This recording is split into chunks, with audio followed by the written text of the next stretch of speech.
Hello साथियों, नमस्कार। आज के सेशन में आप सभी लोगों का बहुत बहुत स्वागत है। और आज की क्लास में हम लोग Uttar Pradesh current affair cover करेंगे। मंथली करंट अफेयर है, फरवरी मंथ का हम कंप्लीट करंट अफेयर देखेंगे।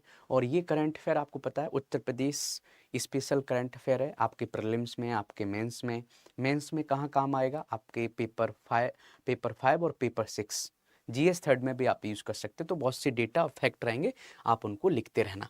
तो चलिए, पहला टॉपिक हमारा ये है कि 2 न्यू वेटलैंड्स, 2 नई आर्द्रभूमि ऐड की गई हैं। अब बोलोगे सर 2 नई आर्द्रभूमि ऐड की गई हैं, तो रामसर साइट्स पर क्वेश्चन कई बार बनता है कि भारत में रामसर साइट्स कितनी हैं। तो आप देखोगे अभी जो रिसेंटली रामसर साइट ऐड हुई हैं उनमें से एक उत्तर प्रदेश से थी और एक गुजरात से थी। तो ये क्वेश्चन पूछा जाए कि रिसेंटली 2 रामसर साइट ऐड हुई हैं, बताओ कहाँ से हुई हैं। तो आपको पता होना चाहिए दोनों की दो रामसर साइट हैं, एक गुजरात से है और एक उत्तर प्रदेश से है। तो उत्तर प्रदेश से कौन सी है? उत्तर प्रदेश से एटा डिस्ट्रिक्ट से, जहाँ से मैं हूँ। तो आपने देखा होगा वहाँ पर पटना पक्षी विहार है, पटना बर्ड सेंचुरी बोलते, तो ये रामसर साइट बन गई है। तो कुछ बातें कर लेते हैं जिस पर क्वेश्चन बन सकता है, इसलिए हम आपको जस्ट बता देते हैं क्वेश्चन कहाँ पर बन सकता है, उसको कवर कर लेते हैं। रामसर साइट के ऊपर हम बात करें कि रामसर साइट कितनी है टोटल भारत में, अब कितनी हो गई है। तो टोटल रामसर साइट इंडिया में कितनी हो गई है? 98 साइट्स हो गई हैं भारत में अभी तक की हम बात करें, अभी टिल नाउ। और हम बात करें कि ये रामसर साइट्स क्यों बनी गई थी, तो वेटलैंड का प्रोटेक्शन करना था।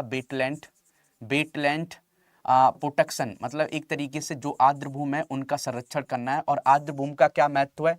एक तो वाटर कंजर्वेशन बहुत बड़ा है, वाटर कंजर्वेशन में बहुत बड़ा रोल अदा करते हैं, वाटर कंजर्वेशन में बहुत बड़ा रोल है, समझ गए। दूसरा बायोडाइवर्सिटी कंजर्वेशन, के बायोडाइवर्सिटी भी यहाँ पर रहती है, जहाँ पर पानी होता है तो वहाँ पर बहुत से पशु पक्षी रहते हैं, समझ गए। और क्या कर सकते हो, फ्लड कंट्रोल में भी बहुत बड़ा रोल रहता है। फ्लड कंट्रोल, जहाँ पर तालाब होते हैं, जहाँ पर वेटलैंड होते हैं, तो जो बारिश होता है वो कहाँ चला जाता है? वेटलैंड में चला जाता है। तो ये इसका महत्व है। और रामसर साइट से रिलेटेड क्या है कि ये कन्वेंशन कहाँ हुआ था? 1971 में हुआ था, 1971। तो सेकेंड फेब 1971 ईरान में हुआ था। ईरान में एक जगह थी रामसर, इसलिए इस कन्वेंशन का नाम क्या रखा गया? रामसर रखा गया है। और भी हम देखते हैं भारत ने कब इसको ज्वाइन किया था। भारत ने इसको 1982 में ज्वाइन किया था। भारत में 98 साइट्स हैं। अब बात करें कि भारत में कौन से राज्य में सबसे ज्यादा रामसर साइट हैं, तो भारत की हम बात करें तो तमिलनाडु में सबसे ज्यादा रामसर साइट हैं, तमिलनाडु में। अब बोलो सर तमिलनाडु में कितनी रामसर साइट हैं? 20 रामसर साइट हैं। इसके बाद यूपी में कितनी रामसर साइट हो गई? 11। इस पर क्वेश्चन भी बन सकता है कि बताओ यूपी में कितनी रामसर साइट हैं। रिसेंटली रामसर साइट कौन सी बनी है? एटा में पटना पक्षी विहार जो है वो रिसेंटली है। ऐसे ही हम विश्व की बात करें कि विश्व में सबसे ज्यादा रामसर साइट कौन से देश में है, तो विश्व में हम बात करें तो सबसे ज्यादा यूके में है, यूनाइटेड किंगडम में। यूनाइटेड किंगडम में मतलब कितनी है? लगभग 144 176 रामसर साइट है, 176 रामसर साइट हैं। ऐसे ही हम बात करें दूसरे नंबर पर मैक्सिको आता है। मैक्सिको में कितनी है? 144 के आसपास। तीसरे नंबर पर इंडिया आता है, ये भी याद रखना है। इंडिया में कितनी रामसर साइट है? 98। अब हम बात करते हैं कि आर्द्रभूमि दिवस कब मनाया जाता है। ये भी क्वेश्चन आपका बन सकता है कि आर्द्रभूमि दिवस ही कब मनाया जाता है, आर्द्रभूमि दिवस। तो आर्द्रभूमि दिवस कई बार पूछा गया है कि वेटलैंड डे कब मनाया जाता है, तो 2 फेब को मनाया जाता है। इसलिए मनाया जाता है, ये कन्वेंशन भी 2 फेब को हुआ था। तो इतनी बातें आपको इस टॉपिक से रिलेटेड है। तो रामसर साइट के ऊपर कोई भी क्वेश्चन आएगा, इतने नोट्स आपने अपने प्रीलिम्स ओरिएंटेड बना लिए हैं। कोई भी क्वेश्चन कि भारत में कितनी रामसर साइट हैं, उत्तर प्रदेश में कितनी रामसर साइट हैं, रिसेंटली जो 2 रामसर साइट्स ऐड हुई हैं वो कहाँ से हैं? एक गुजरात से है, एक एटा से है, यूपी। बस इतना आप याद कर लो, ठीक है। तो आप देखोगे कि जो अभी गुजरात से हुई थी उसका नाम आपको छरी दंड वेटलैंड है, ये गुजरात से है, कच्छ रीजन से है, ये भी आप लिख सकते हो, समझ गए। तो 2 रामसर साइट ऐड हुई थी, तो इस तरीके से भारत में 98 रामसर साइट हैं। नेक्स्ट टॉपिक की हम बात करते हैं कि नेक्स्ट टॉपिक हमारा क्या है। नेक्स्ट टॉपिक पर क्वेश्चन बन सकता है कि प्रो रेसलिंग लीग बताओ कहां पर हो रही है।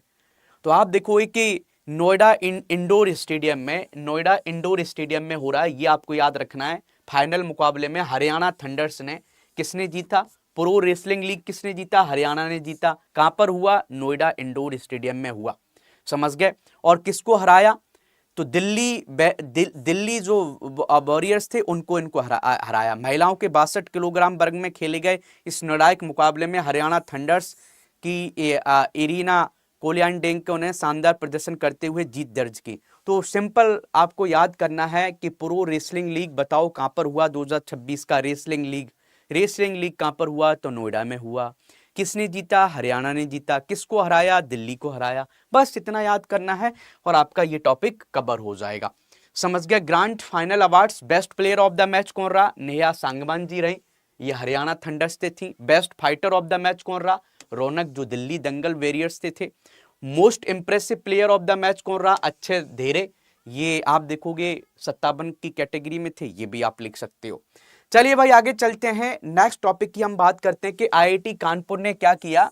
आईआईटी कानपुर ने सूर्य के आंतरिक चुंबकीय क्षेत्र का 3D मैपिंग कर दी। 3D मैपिंग क्या है कि 3D मैपिंग हम किसी की कर देंगे तो उसका 3 व्यू हो जाता है। जैसे आप मुझे देख रहे हो तो आप मुझे 2D में नहीं देख रहे, 3 में देख रहा है। लगभग आपको दिख रहा हो कि कोई चीज डायमेंशन के X dimension, Y dimension, Z dimension. तो आप जब 3D मैपिंग करेंगे तो जो हमारा सूर्य है उसकी 3D मैपिंग कर देंगे तो उसका पूरा डेटा पता चल जाए कि कहाँ पर ज़्यादा रोशनी निकल रही है, कहाँ पर सोलर फ्लेयर ज़्यादा निकल रहे हैं, कहाँ पर मैग्नेटिक फील्ड ज़्यादा है। तो ये क्वेश्चन बन सकता है कि बताओ उत्तर प्रदेश के एक संस्थान ने अभी सूरज का 3D मैपिंग किया है, तो बताओ किसने किया है? तो आपको याद रखना है 3D मैपिंग आईआईटी कानपुर ने किया है। तो आपको पता भी है कि उत्तर प्रदेश में जो सबसे बड़े संस्थान है जिनकी एक पहचान है, आईआईटी कानपुर हो गया, आईआईटी बीएचयू हो गया, समझ गए। और भी बहुत से कॉलेज ऐसे आप देखो, आईआईएम लखनऊ हो गया, जहाँ पर हर कोई चाहता है कि ये 3-4 ऐसे कॉलेज हैं जो टॉप इंस्टीट्यूट हैं जहाँ पर हर कोई चाहता है कि हम पढ़ाई करें। ठीक है, तो ये जानते होंगे। तो आईआईटी कानपुर ने 3D मैपिंग की है, किसका? सूरज का। तो ये चीजें, तो study was lead by doctor Soumyadeep Chatterjee, department of physics, IIT Kanpur से थे। इन्होंने 3D मैपिंग की है। अब इससे क्या होगा, इसको 3D मैपिंग करने के लिए डेटा कहाँ से लिया? तो आप देखोगे कि जो नासा का जो एक सोलर एंड हेलियोस्पेस ऑब्जर्वेटरी है, वहां से डेटा उठाया और आईआईटी कानपुर के जो साइंटिस्ट हैं उन्होंने उसका मैपिंग कर दिया। सोलर डायनामिक्स प्रोसेस भी पता चलेगी कि कहाँ से सन स्पॉट्स ज्यादा हैं, कहाँ पर सोलर फ्लेयर्स ज्यादा निकल रहे हैं, कहाँ पर कोरोनल मास इजेक्शन हो रहा है। ये सब बातें आपको पता होना चाहिए। सिंपल क्वेश्चन बन सकता है, तो सिंपल क्वेश्चन आप कर लोगे। आप लोग देखो, मुझसे डेली लगातार पढ़ना चाहते हैं तो आप मेरी सुबह 8 बजे क्लास होती है, आप उसको डेली देखा करो। आप बोलोगे सुबह 8 बजे कितने? तो 8 AM पर हमारी क्लास होती है। कहाँ पर होती है? बाईटी पर, यूट्यूब पर होती है। तो वो कहाँ पर होती है? ये चैनल का नाम है यूपीपीसीएस स्टडी IQ। तो आप इसको आप फॉलो कर सकते हैं लगातार हमारी क्लास को देखने के लिए।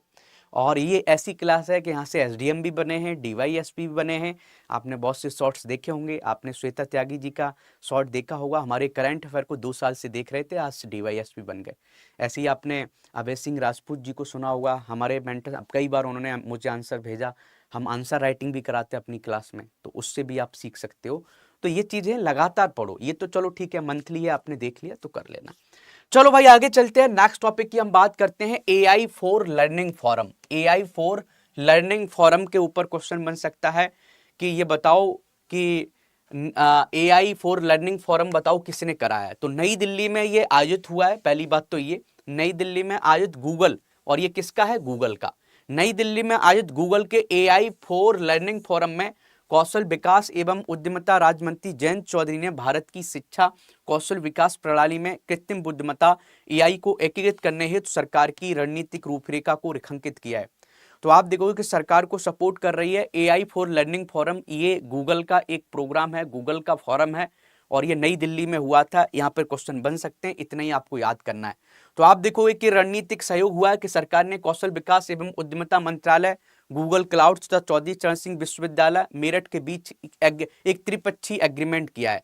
तो आप देखोगे कि AI को एजुकेशन में बढ़ावा देने के लिए ट्राइपार्टाइट कोलैबोरेशन किया गया। किस किस के बीच में? एक तो मिनिस्ट्री ऑफ स्किल डेवलपमेंट के बीच में, एक गूगल के बीच में, और एक चौधरी चरण सिंह यूनिवर्सिटी के बीच में। तो आपने देखा भी होगा कि चौधरी चरण सिंह यूनिवर्सिटी को एआई पावर्ड यूनिवर्सिटी घोषित कर दिया गया उत्तर प्रदेश में। एआई पावर्ड मतलब इस चौधरी चरण सिंह यूनिवर्सिटी में जो काम होंगे वो एआई से रिलेटेड ज्यादा काम होंगे। ये भी आप लिख सकते हो, ये क्वेश्चन प्रीलिम्स में बन सकता है कि एआई पावर्ड यूनिवर्सिटी उत्तर प्रदेश में बताओ कहाँ बन रही है, तो चौधरी चरण सिंह यूनिवर्सिटी मेरठ में बन रही है।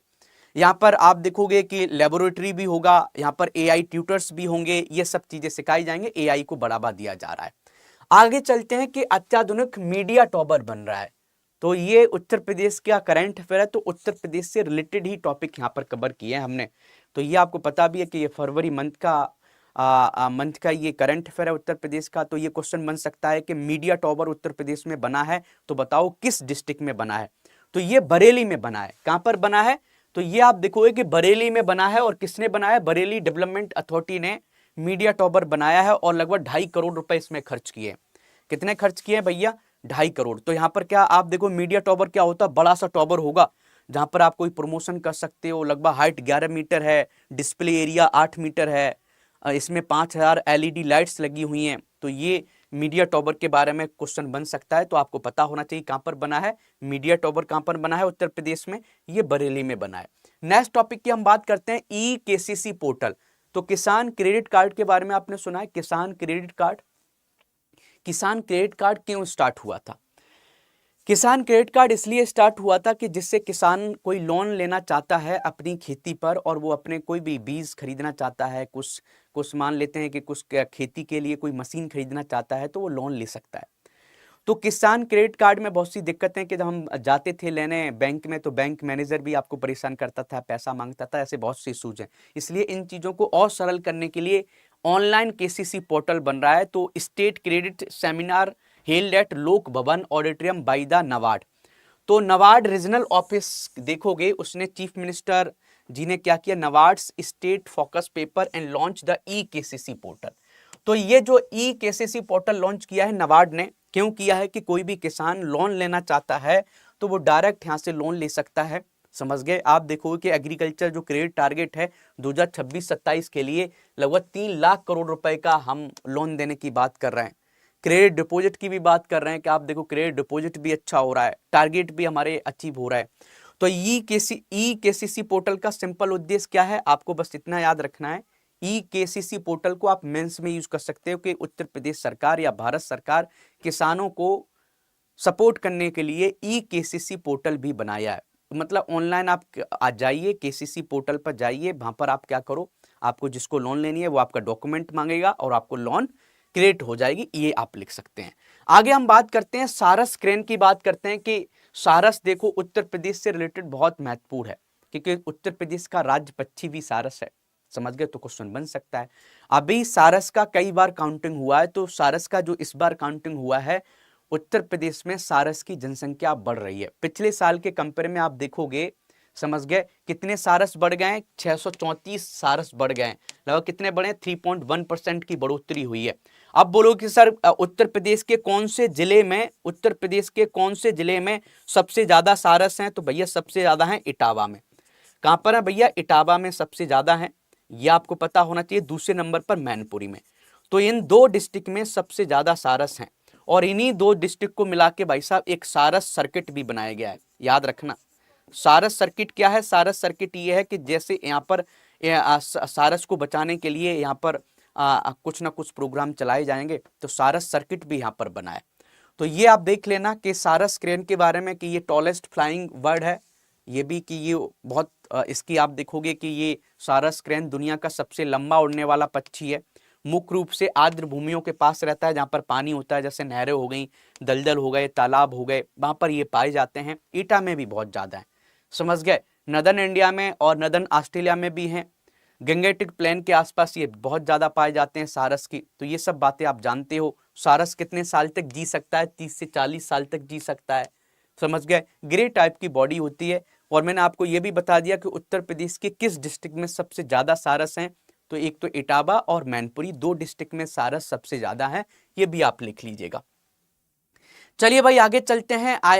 IUCN क्या है, इसका स्टेटस क्या है, तो वल्नरेबल है। ये यूपीएससी में पूछा जा सकता है। साइट्स के अपेंडिक्स सेकंड में है। वाइल्ड लाइफ प्रोटेक्शन एक्ट 1972 के शेड्यूल 4th में ये रजिस्टर्ड है, तो आप देखोगे कि इसका प्रोटेक्शन भी बहुत तंगड़ा है। इसको बचाने के लिए बहुत से लॉ भी फॉलो किए जा रहे हैं। आगे चलते हैं, उत्तर प्रदेश का आर्थिक सर्वेक्षण अभी आया है। तो उत्तर प्रदेश का जो लोग मेंस लिखने जाते हैं, जो हमारे आलेखन बैच में हैं, उनको हमने बहुत अच्छे से बताया कि डेटा को कैसे आपको यूज करना है। कोई भी आप एग्जाम देने जाते हैं, जितना आपका डेटा का प्रेजेंटेशन अच्छा होगा उतने ही आपको अच्छे मार्क्स मिलेंगे, समझ गए। तो अभी जो आप देखो, उत्तर प्रदेश ने पहली बार अपना इकोनॉमिक सर्वे निकाला है, जिसमें बहुत सी बातें की हैं कि उत्तर प्रदेश की जीडीपी के कौन से सेक्टर पर निर्भर है, जिसमें एग्रीकल्चर का, प्राइमरी सेक्टर का कितना रोल है, सेकेंडरी सेक्टर का कितना रोल है, टर्शियरी सेक्टर का क्या रोल है, पूरा डेटा बताया है।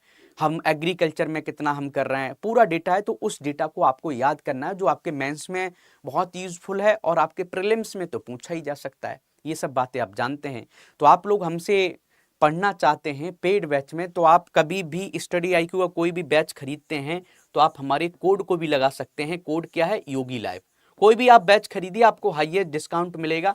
और आपको नहीं देता है तो आप मार्केटिंग वाला जो बंदा है उसको बोल भी दोगे ना कि योगेंद्र सर से मेरी बात हो गई है, आप योगी लाइव कोड से मुझे डिस्काउंट दे दो, सर की मेंटरशिप में पढ़ाई करनी है तो आपको डिस्काउंट मिल जाएगा, टेंशन नहीं लेना है। और आपको कोई दिक्कत होता है तो आप मुझे टेलीग्राम पर ही मैसेज कर सकते हो @IIT BHU 13065078 पर आप मुझे यहाँ मैसेज भी कर सकते हो, ठीक है। तो ये हमने सब हमने पेड बैच में भी पढ़ाया था। जस्ट आपको वहाँ पर बहुत सिस्टमेटिक वे से पीपीटी थोड़ी वहाँ अलग टाइप की मिलती है। तो हम देख लेते हैं कि क्या क्या है। तो देखो, ये जो अभी हमारा किया गया है, हम इसकी बात करेंगे, ठीक है। तो इसकी बात करते हैं कि अभी जो हमारा उत्तर प्रदेश का आर्थिक सर्वेक्षण हुआ है, उसमें हम देख लेते हैं क्या क्या बताया है। तो वित्त मंत्री सुरेश खन्ना द्वारा प्रस्तुत किया गया था सर्वेक्षण, और उसमें उत्तर प्रदेश का पहला वार्षिक आर्थिक सर्वेक्षण है, ये भी पता होना चाहिए, जिसमें उत्तर प्रदेश की इकोनॉमी के बारे में बात की गई थी। तो क्या क्या बात की गई थी? तो उत्तर प्रदेश का जो ग्रॉस स्टेट डोमेस्टिक जो प्रोडक्ट है, वो आप देखो कितनी स्पीड से बढ़ रही है। तो आप देखो कि 10.8% के उससे बढ़ रही है, समझ गए। आप देखो कि हमारी जो 2016-17 में हमारी जो जीडीपी थी वो इतनी थी, और अभी आप बात करते हैं कि 2024-25 में हमारी जीडीपी कितनी हो गई है? लगभग 30 लाख करोड़ के आसपास हो गई है। और 2026 में कितनी हो गई है? 2026 में ये हो गई है 36 लाख करोड़ के आसपास, 36 लाख करोड़ के आसपास। तो आप ये डेटा लिख सकते हो कि जीडीपी उत्तर प्रदेश की कैसे है। तो आप 2017 से कंपेयर कर सकते हो या और 2026 से, तो और अच्छे मार्क्स मिलेंगे। कि आप देखो यूपी ऐसे करके लिख सकते हो, यूपी जीडीपी आप ऐसे करके लिख सकते हो, यूपी जीडीपी। तो कितनी थी भैया? 2013-14 में कितनी थी भैया? तो ये कितनी थी? लगभग 2013-14 में यही जो डेटा हमने अभी बताया है, इसको आप मेंस में कैसे प्रेजेंट कर सकते हो? 2016-17 में, समझ गए। तो 2016-17 में हम बात करते हैं, 2016-17 में 13.3 थी। तो 2016-17 में 2016-17 में कितना था? 13.30 लाख। और हम बात करते हैं कि 2026 में कितना हो गया? 2026 में कितना हो गया? 2026 में ये हो गया, 2026 में हम बात करते हैं, तो 2026 में हम बात करेंगे तो ये कितना हो गया? 36 लाख के आसपास, 36 लाख करोड़, 36 लाख करोड़, ये भी लिख लेना, 36 लाख करोड़। तो ये आपको पता होना चाहिए कि यूपी के जीडीपी कैसे ग्रो कर रही है। तो ये मेंस में ये डेटा आपके बहुत काम आएगा, समझ गए। चलिए भाई आगे चलते हैं। नेक्स्ट हम बात करते हैं राज्य की अर्थव्यवस्था 2025-26 में। हमने पहले बता दिया 36 लाख करोड़ की बात बता रहा है, पहुंचने की संभावना है। और देखो सर्वेक्षण में 50 लाख करोड़ से अधिक की निवेश पाइपलाइन की बात की गई कि हमारे यहाँ उत्तर प्रदेश में कितना निवेश होगा, निवेश के ऊपर भी बात की गई है।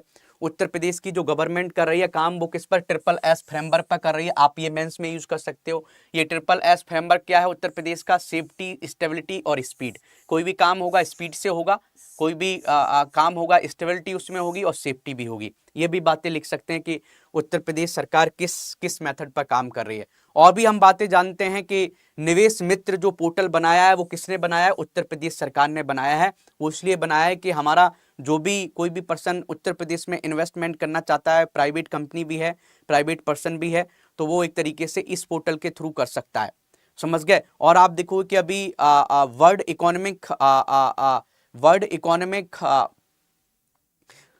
वर्ल्ड इकोनॉमिक जो फोरम हुआ था वहां पर लगभग 2.9 लाख करोड़ के समझौते भी हुए हैं कि उत्तर प्रदेश में इन्वेस्टमेंट होगा, ये सब बातें की गई हैं। उत्तर प्रदेश में हम ये भी देखते हैं कि उत्तर प्रदेश में इंफ्रास्ट्रक्चर भी बहुत अच्छा है।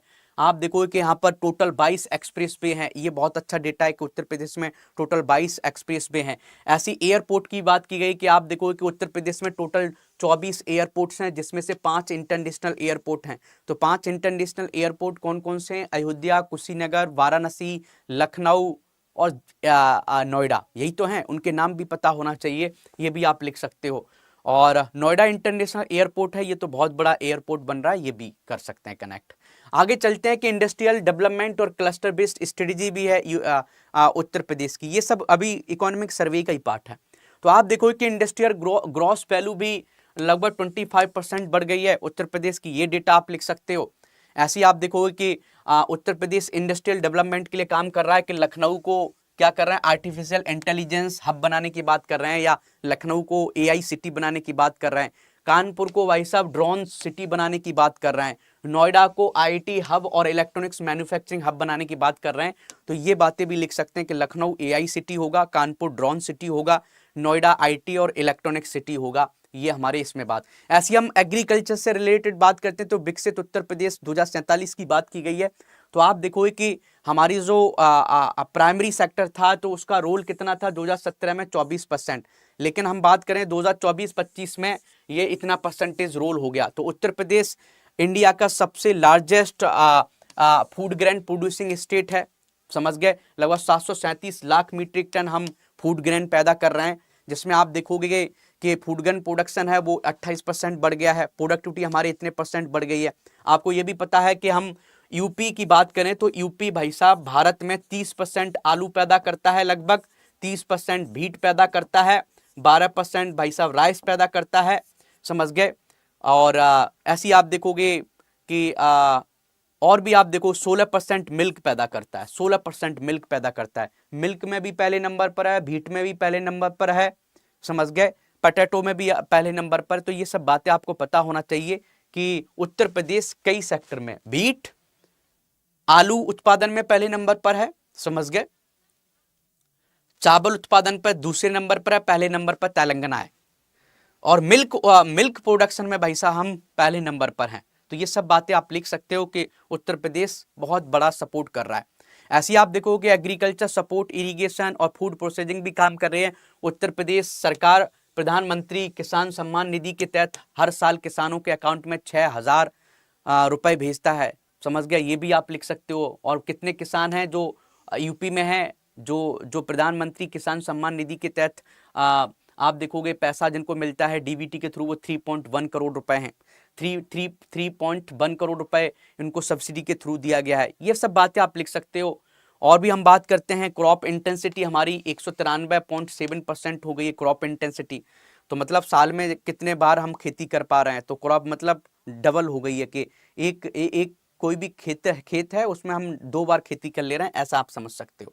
आगे बात करते हैं कि हमारे पास उत्पादकता बढ़ाने के लिए राज्य 5 कृषि जलवायु क्षेत्रों में सीड पार्क स्थापित करने की बात करेगी। उत्तर प्रदेश सीड पार्क भी बनाएगा अलग अलग जगह। पहला सीड पार्क कहां पर बनेगा? लखनऊ में बनेगा। सीड पार्क लखनऊ में 266.7 करोड़ के निवेश के साथ किया जाएगा।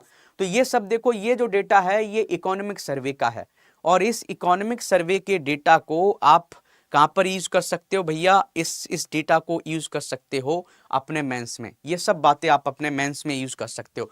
आगे चलते हैं, नेक्स्ट बात देखते हैं। Uttar Pradesh also emerging as food processing hub. तो आप देखो फूड प्रोसेसिंग हब भी हम बन रहे हैं, लगभग 2.5 लाख लोगों को जॉब दे रहे हैं। आप देखो 15 agro and food processing parks भी डेवलप्ड हो गए हैं। तो अलग अलग different parks, food processing park भी बन रहे हैं। आप देखोगे अलग कई पार्क बन रहे हैं, अलग अलग एरिया में पार्क बन रहे हैं। ऐसी पशुपालन और मत्स्य पालन में भी हम अच्छे काम कर रहे हैं, समझ गए। कि इंडिया का टोटल जो मिल्क प्रोडक्शन है उसका लगभग 15.66 जो मिल्क है वो उत्तर प्रदेश से आ रहा है। तो ये हमने पहले ही बात बता दी, लगभग 16% आप लिख सकते हो। हमारा जो हेल्थ बजट है 2025-26 का वो लगभग इतने करोड़ का हो गया, 46,728 करोड़ का हो गया है। पब्लिक हेल्थ एक्सपेंडिचर भी हमारा बढ़ गया है। तो आप देखोगे कि टोटल बजट जो है, टोटल बजट का हम हेल्थ पर कितना खर्च कर रहे हैं? 6.1% कर रहे हैं। ये बात भी आप लिख सकते हो। आगे चलते हैं, जो इंस्टीट्यूशनल डिलीवरीज हैं, तो आप देखो सरकारी व्यय में वृद्धि में आउट ऑफ पॉकेट स्वास्थ्य खर्च हमारा कम हुआ है, समझ गए। और वर्ष 2021-22 में जहां 30.7 लाख संस्थागत प्रसव हुए थे, वहीं वर्ष 2024-25 में ये लगभग 18.0% वृद्धि के साथ 41 लाख हो गए। मतलब यह है कि इंस्टीट्यूशनल डिलीवरीज क्या होती है कि जो माँ प्रेग्नेंट माँ है, जो जिनकी बच्चे पैदा हो रहे हैं, वो जाके हॉस्पिटल में करा रहे हैं, तो उनकी भी जनसंख्या बढ़ रही है। कि पहले क्या होता था कि कोई गांव में कोई माँ प्रेग्नेंट है और वो बच्चा पैदा होने वाला है, तो वो गांव में एक दाई बुला लेते थे, वो इतनी पढ़ी लिखी नहीं होती थी, वो गांव में ही बच्चा पैदा होता था। लेकिन अब धीरे धीरे क्या हो रहा है कि उत्तर प्रदेश सरकार का टारगेट है कि इंस्टीट्यूशनल डिलीवरीज हों, हॉस्पिटल्स में जाके कोई भी माँ है उसको कोई दिक्कत ना हो, तो जो भी प्रसव हो रहा है वो जाके हॉस्पिटल में हो, तो ये आप लिख सकते हो।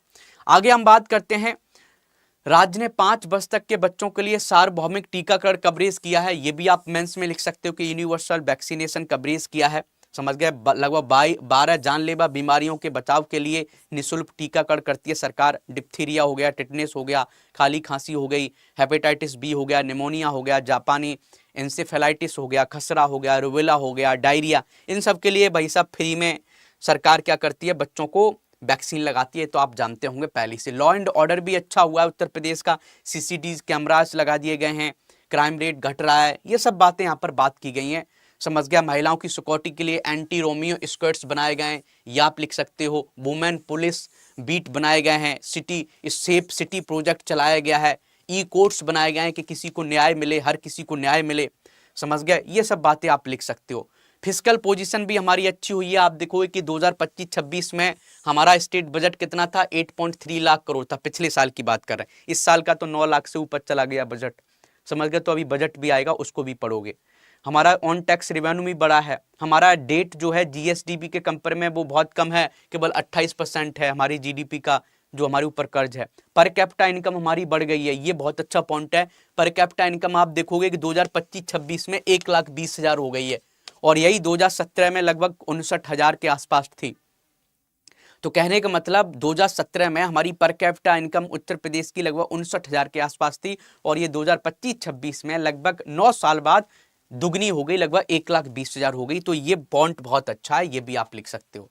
हमारा trade, digital governance, future growth, ये सब इस पर हम काम कर रहे हैं। हमारे निर्यात में निर्यात तैयारी सूचांक में हम 4थे स्थान पर हैं। तो अलग अलग इंडेक्स निकलते हैं, समझ गए। ऊर्जा संक्रमण और शहरीकरण को आप देखो कि ये भी बात की जा रही है कि उत्तर प्रदेश में अब शहरीकरण बढ़ेगा, समझ गए। सोलर एनर्जी का भी शेयर बढ़ रहा है कि उत्तर प्रदेश सरकार सोलर एनर्जी पर बहुत काम कर रही है। और उत्तर प्रदेश 2046 में उत्तर प्रदेश में कितने परसेंटेज जनसंख्या शहरों में रहेगी, 35.8% रहेगी। ये सेंसस 2011 में केवल 22% थी। जब सेंसस 2011 का आप पढ़ोगे तो उसमें उत्तर प्रदेश की जो जनसंख्या थी जो शहर में रह रही थी वो केवल 22% थी। पूरे भारत की कितनी थी, लगभग 32% थी।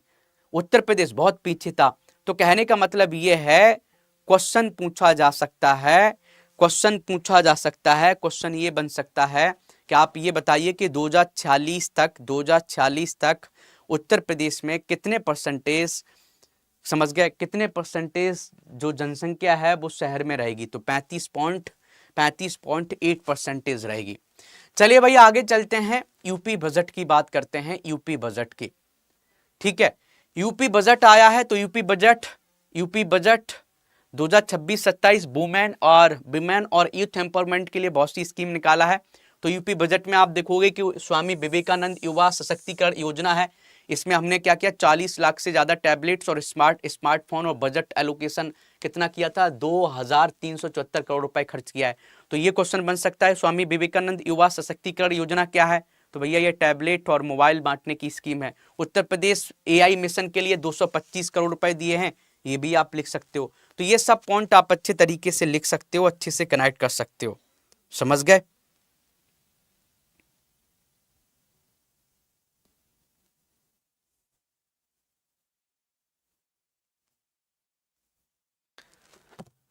चलिए भाई आगे चलते हैं, ये आपको समझ में आ गया। चलो भाई नेक्स्ट हम बात करते हैं, टैग युवा समर्थ युवा स्कीम, ये इसलिए लेके आई है उत्तर प्रदेश सरकार के, नई नई जो तकनीकी हैं चाहे एआई वो सिखाया जाएगा। रानी लक्ष्मीबाई स्कूटी स्कीम गर्ल्स के लिए रखा गया है, 400 करोड़ रुपए इसमें रखा गया है कि जो भी गर्ल्स हैं जो मेरिटोरियस हैं, मतलब फीमेल स्टूडेंट हैं, पढ़ने में अच्छी हैं, उनकी अच्छे परसेंटेज है, तो उनको हम एक स्कूटी गिफ्ट में देंगे। ऐसी मुख्यमंत्री सुमंगला योजना, लगभग इतनी गर्ल्स को एक तरीके से हम सपोर्ट करते हैं, फाइनेंशियली सपोर्ट करते हैं। ये सब बातें लिख सकते हो। कभी कभी डायरेक्ट क्वेश्चन आ जाता है कि उत्तर प्रदेश के बजट 2026-27 में उत्तर प्रदेश सरकार की कोई स्कीम का जिक्र करो, तो यही सब आपको स्कीम लिखनी पड़ेगी। रानी लक्ष्मीबाई स्कूटी स्कीम, टैग युवा समर्थ युवा, समझ गए, युवा स्कीम, मुख्यमंत्री सुमंगला योजना, ये सब बातें आप लिख सकते हो। आगे हम बात चलते हैं विमेन बीपीओ भी, उसके लिए 1000 लगभग 100 करोड़ रुपए रखे गए हैं, समझ गए। लखपति दीदी प्रोग्राम भी चलाया जा रहा है जिसमें महिलाओं को सशक्तिकरण करने की बात की जा रही है कि लखपति दीदी वो दीदी हैं जो एक साल में कम से कम 1 लाख रुपए कमा सकें, तो उसके लिए अलग अलग प्रोग्राम चलाए जाएंगे। तो ये सब बातें आप लिख सकते हो। आगे चलते हैं, बजट की बात देख लेते हैं कि टोटल बजट कितना था भैया 2025-26 के लिए। 2025, 2026, 2026-27 के लिए बजट कितना था? 9,12,696.35 करोड़, ये आप लिख सकते हो। न्यू स्कीम के लिए कितना था? 43,565.33 करोड़, इतना बजट है। तो नई स्कीम के लिए इतना, टोटल बजट इतना है। तो बजट के लिए ये सब बातें आप लिख सकते हैं। टोटल रिसीप्ट कितना हुआ था? इतना हुआ था। रेवेन्यू रिसीप्ट इतना हुआ था। कैपिटल एक्सपेंडिचर इतना है। तो ये भी आप लिख सकते हो क्या क्या है। ये सब डेटा आप याद कर लेना। टोटल टैक्स रेवेन्यू कितना है, ऑन टैक्स कितना है, स्टेट का शेयर कितना आया, सेंट्रल टैक्सेस से कितना मिला है, समझ गए। 2,68,910 पॉइंट इतने करोड़ रुपए केंद्र सरकार से उत्तर प्रदेश को मिला है, ये भी आप लिख सकते हो। Total expenditure, revenue expenditure, capital expenditure, ये सब लिखा हुआ है, ये आप सब देख लेना। तो ये आपने कई बार पढ़ा होगा। अब आते हैं कि अब ये क्वेश्चन आ सकता है कि फिस्कल डिफिसिट हमारा कितना है। तो ये हमारी जीडीपी का, उत्तर प्रदेश की जीडीपी का जो फिस्कल डिफिसिट रहा है वो 2.98% रहा है। लगभग ये लिख सकते हो, लगभग 3% आपको याद कर लेना है कि उत्तर प्रदेश का जो फिस्कल डिफिसिट है वो कितना है, वो लगभग 3% है। मतलब हमारी जीडीपी का 3%, उत्तर प्रदेश की जीडीपी का 3%। भाई साहब हम क्या कर रहे हैं, हमारे पास हम उधार ले रहे हैं, इतना हमें पैसा उधार लेना पड़ रहा है। बजट जो भी हमने लिया है, इतना हमारा पास फिस्कल डिफिसिट, जो हमने खर्चा किया है उस खर्चा हमारा इतना ज्यादा खर्चा हो गया है जो हमारे रेवेन्यू से। ये बातें आप लिख सकते हो, ठीक है। तो ये बातें हैं, सब बजट में बातें लिखी गई हैं। अब आप देखोगे ये भी लॉ एंड ऑर्डर पर ही बात की गई कि हमारी डकैती हमारे यहाँ 89% कम हो गई, रॉबरी हमारे पास 85% कम हो गए, मर्डर 47% कम हो गए, दंगे 70% कम हो गए, किडनैपिंग हमारी 62% कम हो गई। ये भी आप, ये डेटा को आप यूज कर सकते हो। कोई भी क्वेश्चन आता है लॉ एंड ऑर्डर के ऊपर यूपी में, लॉ एंड ऑर्डर यूपी में कैसा हो रहा है आप जिक्र करें, तो आप ये बातें लिख सकते हैं कि बजट में उत्तर प्रदेश सरकार ने बताया कि भाई साहब कितना कितना परसेंटेज। एक और चीज आप लिख सकते हो कि बजट में कहां कहां कितने परसेंटेज खर्च हुआ है। यूपी बजट का एक और डेटा बता देते हैं। यूपी बजट 2026-27 का कहां कहां कितने परसेंटेज। जैसे हम एजुकेशन की बात करें कि एजुकेशन पर कितना खर्च हुआ है, तो ये लगभग एजुकेशन पर बात करें, एजुकेशन पर जो बजट रहा है वो 12.4% रहा है। ऐसे ही हम हेल्थ पर बात करें कि हेल्थ पर कितना खर्च किया है, हेल्थ पर लगभग ये 6% खर्च किया है। समझ, गलत हो सकता हूं मैं, तो आप सही कर लेना। ऐसे ही आप देखो एग्रीकल्चर पर कितना खर्च किया है, एग्रीकल्चर पर कितना किया है, लगभग 9.1% यूपी सरकार ने खर्च किया है। इंफ्रा पर कितना खर्च किया है, इंफ्रा पर कोई क्वेश्चन आ जाता है, इंफ्रा पर कितना, तो यूपी ने इंफ्रा पर लगभग 19% के आसपास बजट का इंफ्रा पर खर्च किया है। तो ये पॉइंट आप जरूर लिख लेना अपने मेंस में, तो आपको बहुत अच्छे मार्क्स मिलेंगे। चलिए भाई आगे चलते हैं। तो मर्डर भी कम हुए हैं, दहेज के कारण जो डेथ होती है वो भी कम हुई है, रेप भी कम हुए हैं, मोलेस्टेशन भी कम हुए हैं। ये आप डेटा लिख सकते हो, अच्छे से कनेक्ट कर सकते हो। मर्डर भी कम हुए, ये डेटा है आपके मेंस में काम आ सकते हैं। यूपी बजट की हम बात करें तो एग्रीकल्चर बजट और ग्रोथ की बात करें, समझ गए। एग्रीकल्चर के लिए इतना पैसा रखा है, लगभग आप देखोगे ये कितना है, कृषि का बजट कितना था, 9%, हमने पहले ही बता दिया 9% था, समझ गए। फार्मर की इनकम भी हमारी बढ़ रही है अब धीरे धीरे, तो ऑब्वियस सी बात है कि उत्तर प्रदेश की इनकम बढ़ेगी, उत्तर प्रदेश की जीडीपी बढ़ेगी तो हमारे फार्मर्स की भी इनकम बढ़ेगी, आप जानते ही हो।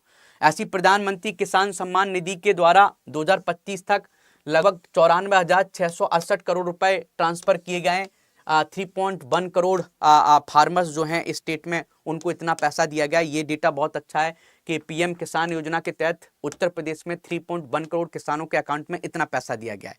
समझ गए। फूड ग्रेन का टारगेट यहाँ पर लिखा हुआ कितना कितना, ये भी आप लिख सकते हैं। तो ये सब डेटा है। नेचुरल फार्मिंग को भी उत्तर प्रदेश बढ़ावा दे रहा है, जिससे हम सस्टेनेबल डेवलपमेंट गोल को भी अचीव कर सकें। स्पेशल स्कीम भी बनाई गई है कि पंडित दीनदयाल किसान समृद्धि योजना के लिए 103 करोड़ रुपए रखे गए हैं। समझ गए। और फार्मर प्रोड्यूसर ऑर्गेनाइजेशन के लिए 76 करोड़ रुपए रखे गए हैं। मुख्यमंत्री रिस्क मैनेजमेंट और लाइव स्टॉक इंश्योरेंस स्कीम के लिए 50 करोड़ रुपए रखे गए हैं। तो बजट में अलग अलग स्कीम का पैसा भी, सोलर पंप के लिए कितना पैसा रखा गया है। तो यहाँ डेटा बहुत अच्छा खासा है। उस डेटा को आपको एक बार लिख लेना, समझ गए, बैठ के, जो आपको अच्छा डेटा लगता है। जैसे नर्सरीज के लिए भी आप देखोगे कि 7.2 करोड़ रुपए रखे गए हैं। सीड पार्क बनेगा भाई साहब, लखनऊ में बनेगा और भी जगह, तो उसके लिए 251 करोड़ रुपए रखा गया है। यही क्वेश्चन पूछा जाए कि बताओ उत्तर प्रदेश का सीड पार्क बनेगा। सीड पार्क क्या होता है? एक ऐसा पार्क जहां पर हम अच्छे अच्छे बीजों को हम प्रमोट करेंगे किसानों के लिए, जिससे किसानों को अच्छे बीज मिलेंगे तो हमारी एग्रीकल्चर प्रोडक्टिविटी ऑटोमेटिक बढ़ जाएगी। समझ गए। ये बातें आप लिख सकते हो, ये भी कनेक्ट कर लीजिएगा। आगे चलते हैं। एग्रीकल्चर एक्सपोर्ट हब हम बनाएंगे। तो आप देखोगे कि जेबर एयरपोर्ट बन रहा है, उसी के आसपास आप देखोगे हम अलग अलग एग्रीकल्चर एक्सपोर्ट हब बनाएंगे। तो वो तो कई जगह बन रहे हैं। समझ गए। हाँ, तो जेबर में पहला हब हम बनाया जाएगा, जेबर एयरपोर्ट के आसपास ही बनाया जाएगा, जिससे एग्रीकल्चर एक्सपोर्ट को बढ़ावा देंगे।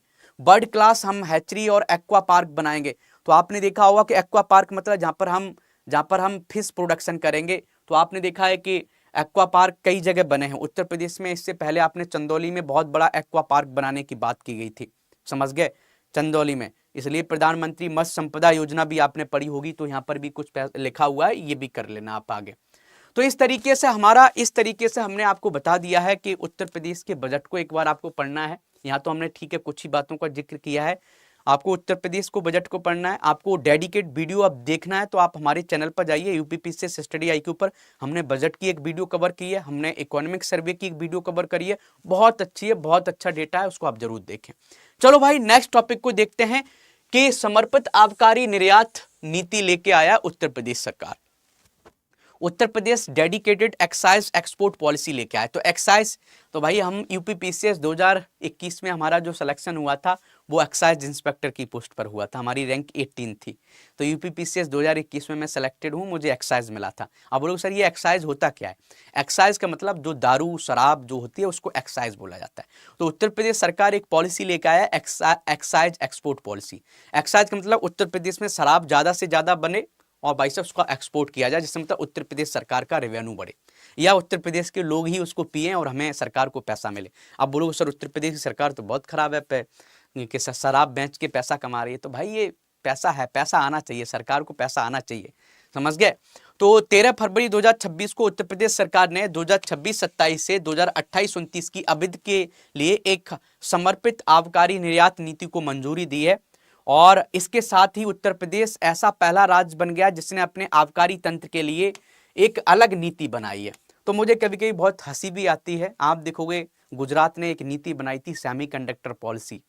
सेमीकंडक्टर पॉलिसी सबसे पहले लेके आया था। गुजरात में 4 सेमीकंडक्टर प्लांट लग रहे हैं, और उत्तर प्रदेश भाई साहब कौन सी पॉलिसी लेके आ रहा है? शराब को बढ़ावा देने के लिए। तो कभी कभी बहुत खराब लगता है कि भाई शराब की जगह कुछ और अच्छा काम कर लेते। चलो कोई बात नहीं। तो इस पहल का उद्देश्य है कि शराब और एथेनॉल के निर्यात को बढ़ाना, उत्तर प्रदेश में निर्मित ब्रांडों को वैश्विक उपस्थिति को सुदृढ़ करना, निवेश आकर्षित करना और सामाजिक आर्थिक लाभों को बढ़ावा देना, जिससे किसानों को भी फायदा होगा।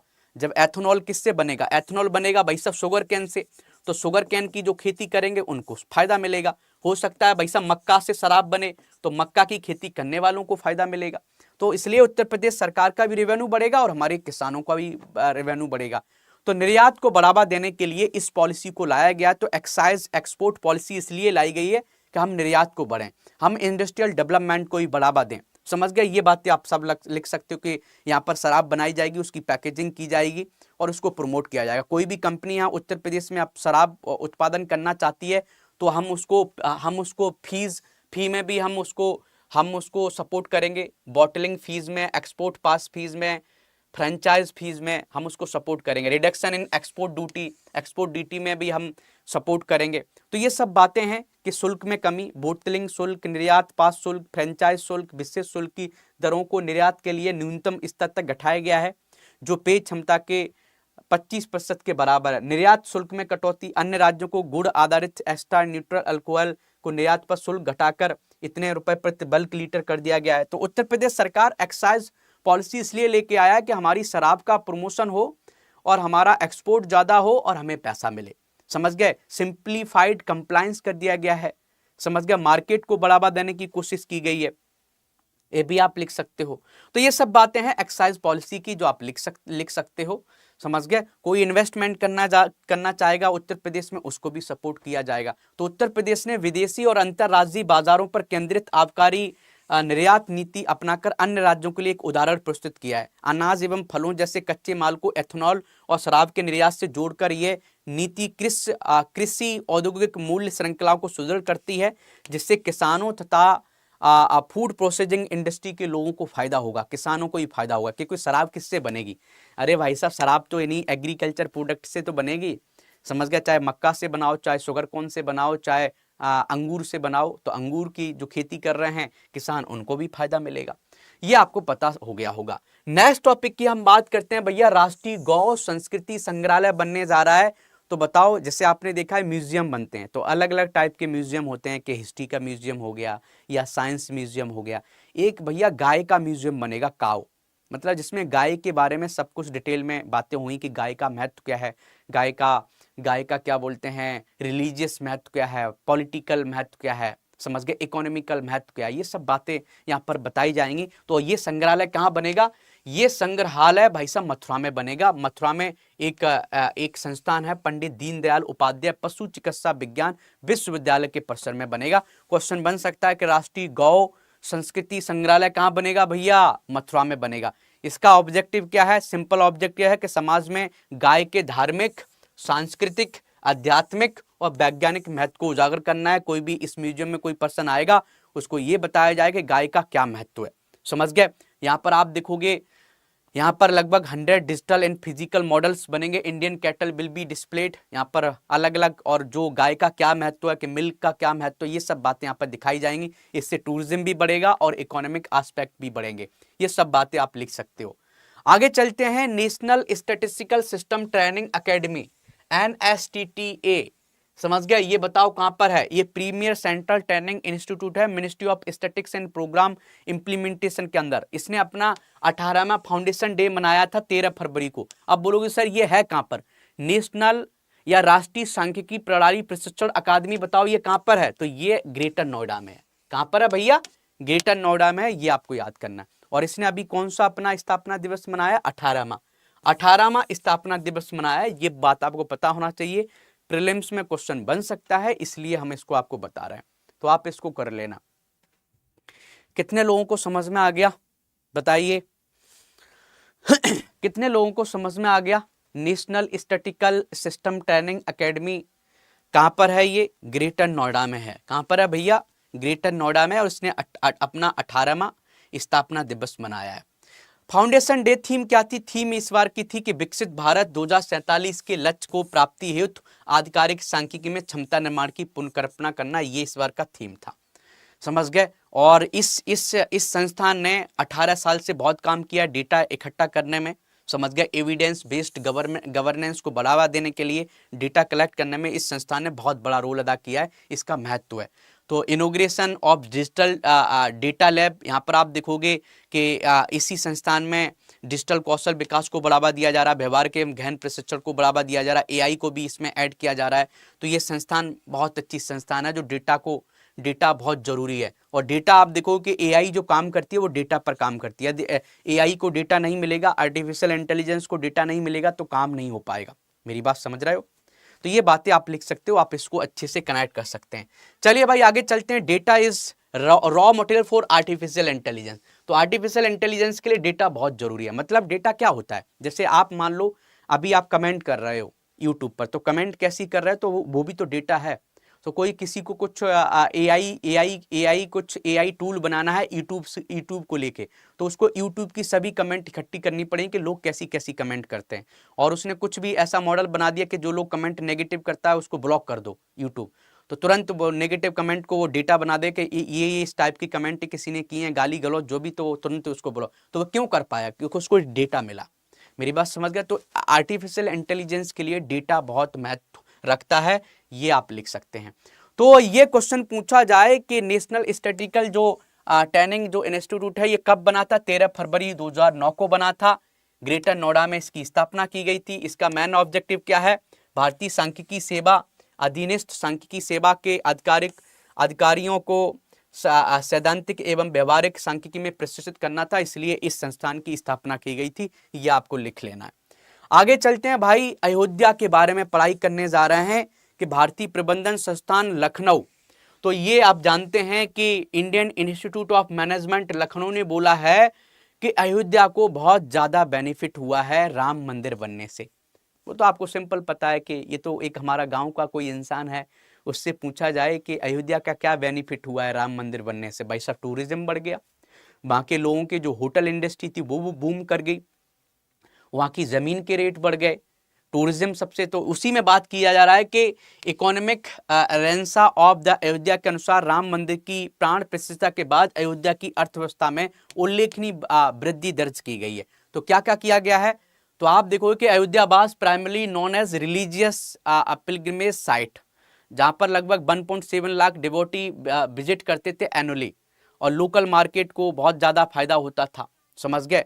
अब आप देखोगे कि अभी आप देखो कि यहाँ प्रतिवर्ष लगभग कितने स्थानीय बाजार छोटे स्तर पर संचालित होते, तो अधिकांश दुकानदारों को औसत देने का आय 400 से 500 रुपए के बीच थी।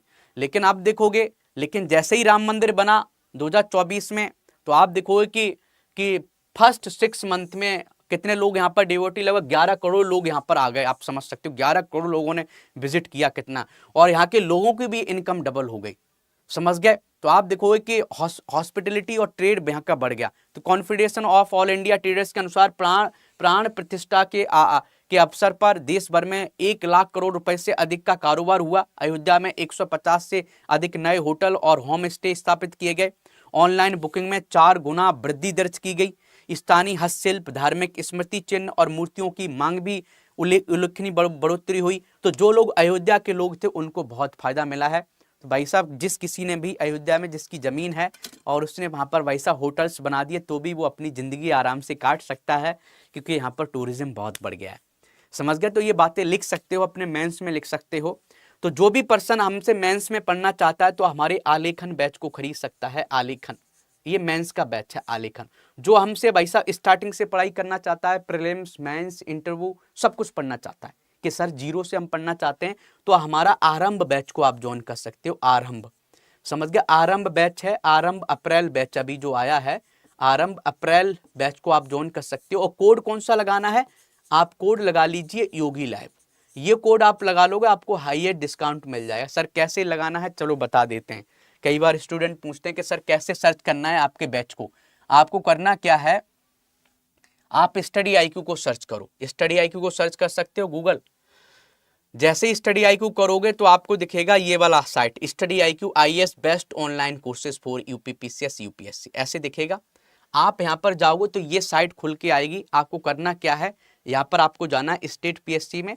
स्टेट PSC में उत्तर प्रदेश में जाना है, और उत्तर प्रदेश के देखो ये हमारा फाउंडेशन बैच है, यहाँ फोटो भी लगा है, दिख रहा है? ये हमारा फाउंडेशन बैच है, ये हमारा मेंस का बैच है, ये हमारा प्रीलिम्स का बैच है, ये हमारी प्रीलिम्स की टेस्ट सीरीज है। जो भी आपको देखना सब मिल जाएगा। ये परख है, मेंस की टेस्ट सीरीज है। ये यूपी स्पेशल पेपर 5 का पेपर 5 और 6 का रिकॉर्डेड बैच है। जिनको पेपर 5 और 6 से दिक्कत है वो यहाँ खरीद सकते हैं। ऐसे ही ARO का बैच है, ऐसे ही ARO का फाउंडेशन बैच है, ऐसे ही BO का भी बैच है, सब बैच हैं। अब मान लेते कि आप कैसे बाय नाउ करोगे। जैसे ये फाउंडेशन बैच है, आप इस पर क्लिक करिए, समझ गए? और यहाँ पर देखो 2 तरीके के फाउंडेशन बैच है, एक तो गोल्ड है और एक प्लेटिनम है। प्लेटिनम 4 साल के लिए, गोल्ड 2 साल के लिए। प्लेटिनम में क्या है, बुक्स भी है, एनसीईआरटी रिकॉर्डेड बैच भी है, तो ये महंगा भी है। ये वाला प्लेटिनम महंगा है या गोल्ड थोड़ा सस्ता है, जिसमें बुक्स नहीं है और क्या बोलते हैं एनसीईआरटी क्लासेस नहीं है। तो आप देखो, आप मान लो बाय नाउ करते हो, तो जैसे ही बाय नाउ करोगे तो यहाँ कूपन कोड का ऑप्शन दिखेगा। लैपटॉप से खरीदोगे तो, मोबाइल से खरीदोगे तो मोबाइल से ऑप्शन यहाँ दिखेगा कूपन कोड का, ध्यान रखना यहाँ पर दिखेगा। ये स्क्रॉल कर लेना, देख लेना। तो आप देखो, जैसे ही आप खरीदते हो तो आप कूपन कोड हमारा क्या है, हमने आपको बताया हमारा कूपन कोड क्या है, योगी लैब। योगी लैब, आप इसको अप्लाई करो। जैसे ही अप्लाई करते हो, ये जो बैच था, समझ गए, वो कितने में मिल रहा है, 13,332 का था, वो आपको 11,998 रुपए में मिल रहा है। और भी आपको कोई डिस्काउंट चाहिए तो आप मुझे मैसेज कर देना। कभी कभी किसी की फाइनेंशियल इश्यूज होते हैं, कुछ दिक्कत है, तो आप मुझे मैसेज करो तो मैं करवा सकता हूँ, ठीक है। तो ये सब बातें हैं। तो उत्तर प्रदेश में अयोध्या को बहुत ज्यादा बेनिफिट हुआ है मंदिर बनने से, ये यहाँ पर बातें की गई हैं। आगे चलते हैं, एंटी ड्रोन गन डोनम to be manufacturing in Jhansi. तो झांसी में बनेगी एंटी ड्रोन गन। तो आप ये पूछा जाए, ये प्रीलिम्स में पूछा जा सकता है कि एंटी ड्रोन गन द्रोणम, द्रोणम बताओ कहां बनेगी उत्तर प्रदेश में, तो झांसी में बनेगी। जैसे ब्रह्मोस कहां बनेगी, लखनऊ में बनेगी। ड्रोन कहां पर बनेंगे, कानपुर में बनेंगे। एंटी ड्रोन गन कहां बनेगी, ऐसी गन जो ड्रोन को मार गिराएगी, उसका नाम द्रोणम रखा गया, द्रोणम। ये कहां बनेगी, द्रोणम भाई साहब बनेगी झांसी में। अब आपने देखा होगा कि भैया डिफेंस इंडस्ट्रियल कॉरिडोर की बात आपने देखा होगा, defence industrial corridor, defence industrial corridor की बात हम करते हैं। डिफेंस इंडस्ट्रियल कॉरिडोर, ये यूपी में 6 नोड इसके हैं, 6 नोड आपने देखा हुआ, आगरा, अलीगढ़, कानपुर, समझ गए, झांसी, चित्रकूट, यही तो बनेगा। तो झांसी में क्या बनेगा, झांसी में एंटी ड्रोन गन द्रोणम बनेगा। तो डिफेंस इंडस्ट्रियल कॉरिडोर में पैसा बहुत इन्वेस्ट हो रहा है। जो भी जगह चुनी गई है, उत्तर प्रदेश सरकार ने चुना था, वहां पर आप देखोगे झांसी में, समझ गए, एंटी ड्रोन द्रोणम बनेगी। तो ये आप अपने मेंस में लिख लेना, या प्रीलिम्स में पूछा जाएगा तो वहां पर भी आप लिख सकते हो, समझ गए। लखनऊ में भी ब्रह्मोस बनेगा, ये सब बातें आप लिख सकते हो। तो द्रोणम क्या है, तो ये पूछा जाए कि बताओ न्यूज में द्रोणम था, तो द्रोणम दुश्मन ड्रोन को निष्क्रिय करने में एक एंटी ड्रोन गन है। 1 से 8 किलोमीटर की दूरी तक ड्रोन की पहचान कर उसे निष्क्रिय कर सकती है। इसे राइफल की तरह हाथ में पकड़कर उपयोग किया जा सकता है, और इसे बैकपैक के रूप में भी संचालित किया जा सकता है। ये आपको लिखना है। ऐसे ही आप देखोगे। नेक्स्ट हम बात करते हैं कि फिरोजाबाद के सिरसागंज में बन रहा है आर्य गुरुकुल म्यूजियम। ये पूछा जाए कि आर्य गुरुकुल म्यूजियम बताओ उत्तर प्रदेश में कहां बनेगा, तो फिरोजाबाद के कौन सी जगह बनेगा, सिरसागंज में बनेगा। तो फिरोजाबाद के सिरसागंज में बनेगा। तो उत्तर भारत का पहला आधुनिक आर्य गुरुकुल म्यूजियम, आर्य गुरुकुल म्यूजियम, ये गुरुकुल म्यूजियम लगभग तैयार हो चुका है, और ये कहां पर, सिरसागंज में बनेगा। ये आप लिख लेना, याद कर लेना। आगे चलते हैं, स्पेस लैब्स बनेंगी 40 गवर्नमेंट स्कूल में। तो स्पेस लैब बनेंगी 40 गवर्नमेंट स्कूल में। तो बताओ उत्तर प्रदेश में कहां बनेंगी, महुआ में बनेंगी। इतना आपको याद रखना है। तो ये क्वेश्चन पूछा जाए, क्या क्वेश्चन पूछा जाए भैया, क्वेश्चन ये पूछा जाए कि उत्तर प्रदेश के कौन से जिले में, समझ गए, एक तरीके से स्पेस लैब बनेंगे। तो आप प्रदेश के सरकारी विद्यालयों के विद्यार्थियों को अब अंतरिक्ष, रोबोटिक्स और ड्रोन तकनीकी शिक्षा मिलेगी। पहली बार भारतीय अंतरिक्ष अनुसंधान संगठन इसरो ने जिला प्रशासन के सहयोग से महुआ के 40 सरकारी स्कूल में स्पेस लैब बनाने की बात की है, स्पेस लैब। तो ये अच्छी बात है कि उत्तर प्रदेश में अब स्पेस की पढ़ाई अच्छी हो जाएगी, जिससे बच्चों को स्पेस के बारे में नॉलेज मिलेगी, समझ गए। तो आप देखो कि ये पहल कौन कौन मिलकर बनाएगा, स्पेस एप्लीकेशन सेंटर जो इसरो का पार्ट है, अहमदाबाद और लखनऊ की संस्थान व्योमिका फाउंडेशन के संयुक्त प्रयास से इसरो विलेज वैज्ञानिक कार्यक्रम के अंतर्गत शुरू की गई है। तो इसरो विलेज वैज्ञानिक कार्यक्रम एक स्टार्ट किया था इसरो ने, इसलिए क्या था कि गांव के बच्चों को भी साइंटिस्ट बनाया जाए, समझ गए, इसलिए इसरो विलेज वैज्ञानिक कार्यक्रम। तो ये आप लिख सकते हो कि एक कार्यक्रम चल रहा था क्या, इसरो विलेज साइंटिस्ट प्रोग्राम, उसके तहत ये किया जा रहा है, समझ गए। तो इससे क्या होगा, लगभग 10,000 स्टूडेंट को भाई साहब फायदा मिलेगा, जो बुंदेलखंड रीजन के होंगे, जिनको 1 साल के लिए स्पेस एजुकेशन करिकुलम सिखाया जाएगा, और इससे स्पेस के बारे में इनको नॉलेज होगी, समझ गए। यहाँ पर स्पेस के बारे में 3D printer, telescope, robot, drone, stem base कई चीजें सिखाई जाएंगी, AI, रोबोटिक्स, बहुत सी फायदा होगा। अगला हम बात करते हैं कि भैया गोरखपुर में इंटरनेशनल क्रिकेट स्टेडियम बनेगा। अब बोलोगे सर कि cricket stadium, international cricket stadium Uttar Pradesh में कितने हो गए? पहले ही भैया 3 थे। एक तो वाराणसी में, समझ गए, एक लखनऊ में, एक कानपुर में, चौथा बन गया भैया गोरखपुर में। आप देखोगे ऐसी इंटरनेशनल एयरपोर्ट भी बहुत हो गए उत्तर प्रदेश में, 5 हो गए। आप बोलोगे सर जो गोरखपुर में अंतरराष्ट्रीय क्रिकेट स्टेडियम बन रहा है उसमें कौन पैसा इन्वेस्टमेंट कर रहा है? तो Indian oil corporation limited company investment कर रही है और ये 60 करोड़ रुपए दे के भाई साहब इसमें बना रही है। तो क्वेश्चन पूछा जा सकता है कि उत्तर प्रदेश में कितने इंटरनेशनल क्रिकेट स्टेडियम हो गए? तो 4 क्रिकेट स्टेडियम हो गए, ये आपको पता होना चाहिए, पूछा जा सकता है। आगे बात करते हैं कि धुरियापार औद्योगिक टाउनशिप की बात की है, न्यूज में है, तो बताओ उत्तर प्रदेश में धुरियापार औद्योगिक टाउनशिप कहां पर है? तो ये गोरखपुर के आसपास है। तो गोरखपुर के धुरियापार औद्योगिक टाउनशिप में लगभग 8,500 करोड़ रुपए की लागत से एक अल्ट्रा सुपर मेगा प्रोजेक्ट स्थापित किया जाएगा और ये सीरियस ग्रुप्स ऑफ कंपनीज द्वारा विकसित की जा रही है। इस परियोजना में सोलर हो गया, बायोफ्यूल आधारित एकीकृत औद्योगिक इकाइयां के रूप में विकसित की जाएंगी, समझ गया। और भूमि कौन दे रहा है? भूमि आवंटन गोरखपुर औद्योगिक विकास प्राधिकरण गीडा देगी। और कितना पैसा इन्वेस्टमेंट किया जाएगा? 8,500 करोड़ रुपए। तो आप देखोगे कि एक तरीके से जॉब्स क्रिएट करने के लिए, इंडस्ट्रियल एरिया क्रिएट करने के लिए धुरियापार औद्योगिक टाउनशिप बनाया जा रहा है। ये गोरखपुर में बनाया जा रहा है, आप लिख लेना। आगे हम बात करते हैं tissue culture lab. Tissue culture lab कहां पर बनेगी? तो कुशीनगर में केले की खेती को बढ़ावा देने के लिए, समझ गए, टिश्यू कल्चर लैब बनाई जा रही है। तो केले की खेती को बढ़ावा देने के लिए टिश्यू कल्चर लैब कहां पर बनेगी? कुशीनगर में बनेगी। और ये कहां पर बनेगी? कसया स्थित राजकीय आलू फार्म पर बनेगी। कसया स्थित राजकीय आलू फार्म पर यह लैब स्थापित की जाएगी, जिससे कुशीनगर के जो भी किसान केले की खेती करते हैं उनको बहुत सपोर्ट मिलेगा। इसके लिए आप देखोगे कि कंस्ट्रक्शन वर्क के लिए सरकार ने 2.3 करोड़ रुपए रखे हैं और मशीनरी और इक्विपमेंट के लिए 1.78 करोड़ रुपए खर्च किए जाएंगे। तो इस तरीके से क्या है कि कुशीनगर के जो किसान हैं उनको बहुत ज्यादा फायदा मिलेगा, सपोर्ट भी मिलेगा, साइंटिफिक तरीके से ये लोग खेती कर सकते हैं, ये आप लिख सकते हो, समझ गए। उच्च गुणवत्ता वाले रोग मुक्त पौधे मिलेंगे, आधुनिक कृषि तकनीक का बढ़ावा मिलेगा, इससे उत्तर प्रदेश का बहुत फायदा हो जाएगा। आगे चलते हैं। 18 मंडलों में tertiary super speciality cancer care centre बनेगा। ये हेल्थ सेक्टर में उत्तर प्रदेश बहुत अच्छा काम कर रहा है। मतलब हमारे 18 मंडल हैं, 18 डिवीजन है, हर मंडल पर एक कैंसर केयर सेंटर बनेगा। आपने देखा है कि उत्तर प्रदेश में कैंसर बढ़ रहा है, उत्तर प्रदेश क्या भारत में कैंसर बढ़ रहा है, तो कैंसर के इलाज के लिए हर मंडल में, जैसे 18 मंडल है तो हर मंडल में क्या बनेगा? एक कैंसर सेंटर बनेगा। इतना आपको याद कर लो बस। तो राज्य सरकार ने कल्याण सिंह कैंसर संस्थान को नोडल एजेंसी बनाकर प्रदेश के सभी 18 मंडलों में tertiary super speciality cancer care centre बनाए जाएंगे। 18 के 18 जो हमारे डिवीजन है वहां पर बनाए जाएंगे। इससे क्या होगा कि जो भी पर्सन है जिनको कैंसर है उनको पूरा यहाँ पर सपोर्ट मिलेगा, उनका इलाज कराया जाएगा, उनको गाइडेंस दिया जाएगा। हर डिस्ट्रिक्ट में सेकेंड फेज में क्या होगा?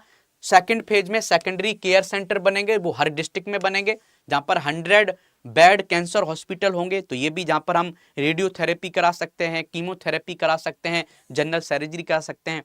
तो ये भी मतलब क्या समझ सकते हो कि कैंसर पर सपोर्ट, कैंसर को मैनेज करने के लिए उत्तर प्रदेश सरकार कर रही है। और थर्ड फेज में क्या होगा? डे केयर सेंटर्स बनेंगे, वो ईच डिस्ट्रिक्ट हॉस्पिटल में बनेंगे, ये भी आप लिख सकते हो। तो एक तरीके से ये समझ सकते हो कि उत्तर प्रदेश सरकार अपने हेल्थ इंफ्रास्ट्रक्चर को अच्छा कर रहा है। अगली हम बात करते हैं, इलाहाबाद हाई कोर्ट का महत्वपूर्ण निर्णय आया है। अब बोलोगे सर क्या आया है?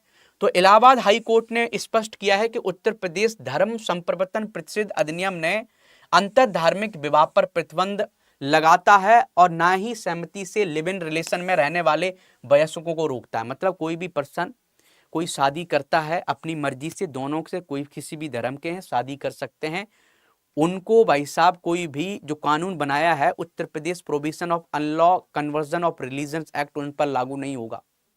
उसमें इंटरफेथ को भाई साहब नहीं रोकेगा। तो कोई भी पर्सन अपने शादी करना चाहता है कर सकता है। तो ये कानून ऐसा नहीं कि ये कानून आपको जेल में डाल देता है। तो आप इलाहाबाद हाई कोर्ट के जजमेंट को बता सकते हो। तो इलाहाबाद हाईकोर्ट ने स्पष्ट किया है कि उत्तर प्रदेश प्रवर्तन ना तो अंतर धार्मिक विवाहों पर प्रतिबंध लगाता है, ना ही लिव इन रिलेशन पर प्रतिबंध लगाता है। कोई भी पर्सन किसी के साथ रहना चाहता है तो रह सकता है, कोई दिक्कत नहीं है। न्यायालय ने कहा है कि सहमति देने वाले बालिग व्यक्तियों के बीच अंतर धार्मिक विवाह या साथ रहना इस कानून के अंतर्गत अपराध नहीं है। यह अधिनियम केवल उन मामलों में लागू होता है जहां धर्म परिवर्तन बल के साथ किया जाता है, धोखाधड़ी से किया जाता है, दबाव के साथ किया जाता है, प्रलोभन के साथ किया जाता है या अनुचित तरीके से किया जाता है, तब यह कानून इंप्लीमेंट होगा। ये बहुत अच्छी बात है, आप इसको लिख सकते हो। इलाहाबाद हाई कोर्ट ने तो ये इसलिए बोला है, इलाहाबाद हाई कोर्ट ने बोला है कि भाई आर्टिकल 14 बोलता है कि राइट टू इक्वलिटी को प्रमोट करता है, आर्टिकल 15 डिस्क्रिमिनेशन को रोकता है, आर्टिकल 21 राइट टू लाइफ में रोकता है, पर्सनल लिबर्टी को रोकता है, कोई पर्सन किससे शादी करना चाहता है, ये सब खुद के उनके राइट्स हैं। तो हमारे संविधान में ये हमको फंडामेंटल राइट्स दिए गए हैं, ये हमारे मूलभूत अधिकार दिए गए हैं, इनकी सुरक्षा करना हमारी कोर्ट की एक जिम्मेदारी है। इसलिए उन्होंने बोल दिया कि भाई साहब कि जीवन साथी चुनने का सभी को अधिकार है, वो ये नहीं देखा है किस धर्म का है क्या है, किसी से भी किसी को शादी करनी है तो वो कर सकती है, इस पर ये कानून लागू नहीं होगा। समझ गए, ये बातें आप लिख सकते हो, ये जजमेंट एक अच्छा जजमेंट है, ये आप कर लो। आगे चलते हैं। उत्तर प्रदेश सरकार ने राज्य डेटा सेंटर प्राधिकरण बनाया है, मतलब उत्तर प्रदेश सरकार डेटा सेंटर बना रही है। डेटा सेंटर क्या होता है कि जहां पर डेटा को प्रोसेस किया जाए, जो भी बड़े डेटा है, जिससे एआई को बढ़ावा दिया जाए। तो उत्तर प्रदेश में कितने डेटा सेंटर बनेंगे? लगभग 8 डेटा सेंटर बनाने की बात, लेकिन 8 डेटा सेंटर बनेंगे तो उसके लिए कि एक अथॉरिटी भी बनेगी, तो इसलिए उत्तर प्रदेश सरकार ने स्टेट डेटा सेंटर अथॉरिटी बनाई है, ये आपको लिखना है बस। तो योगी आदित्यनाथ के नेतृत्व वाली उत्तर प्रदेश सरकार ने राज्य डेटा सेंटर प्राधिकरण बनाया है। इसका उद्देश्य कि राज्य को डेटा सेंटर, कृत्रिम बुद्धिमत्ता और उभरती प्रौद्योगिकी के लिए काम करना है। समझ गए, ये आपने देखा है। और उत्तर प्रदेश में बहुत से डेटा सेंटर बनेंगे। उत्तर प्रदेश ने लगभग 5 गीगावाट का डेटा सेंटर कैपेसिटी हम क्रिएट करना है 2030 तक, ये भी आप लिख सकते हो। कई डेटा सेंटर बनाने की बात की गई है। राज्य डेटा सेंटर प्राधिकरण की स्थापना संचालन के लिए 100 करोड़ रुपए दिए गए हैं। जो भी खर्च होगा 100 करोड़ रुपए इसके लिए रखा गया है डेटा सेंटर के लिए, ये बातें आप लिख सकते हो। तो डेटा सेंटर हमारे एआई के लिए बहुत महत्वपूर्ण है और उत्तर प्रदेश की इकोनॉमी के लिए भी बहुत महत्वपूर्ण है कि नई नई तकनीकी आएंगी और उसमें ये सपोर्ट करेगा। आगे हम बात करते हैं Atal Bihari Vajpayee the eternal statesman. ये जो बुक है, समझ गए, तो इस बुक को किसने भाई साहब किसने एक तरीके से विमोचन किया? इस बुक का विमोचन किया उपराष्ट्रपति सीपी राधाकृष्णन ने किया। तो ये क्वेश्चन बन सकता है, अटल बिहारी वाजपेयी के ऊपर एक बुक लिखी गई है, Atal Bihari Vajpayee the eternal statesman.